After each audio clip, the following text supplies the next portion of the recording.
నరసింహ ఏంటి పని? అంటే మా వాళ్ళు ఏదో కంప్లైంట్ ఉందన్నారు సార్. చెప్పు, ప్రాబ్లం నీదా వీళ్ళిద్దరిదా? మా ఇద్దరిది కాదు సార్, మరి దెయ్యాని సార్. దెయ్యాని? ఇంతకీ మొగదెయ్యమా ఆడదెయ్యమా? ఆడదెయ్యం సార్. ఎవరావిడే? ఆవిడ కాదు సార్, గేదె సార్. గేదె? అవును సార్, నిన్న గేదె దెయ్యం ఇంటికి వచ్చి పోలీస్ కంప్లైంట్ ఇవ్వమని చెప్పింది సార్.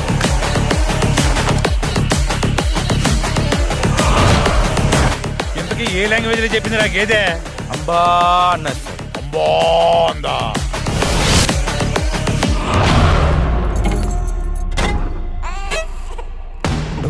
ఇది చిన్నపిల్లాడి పువ్వే.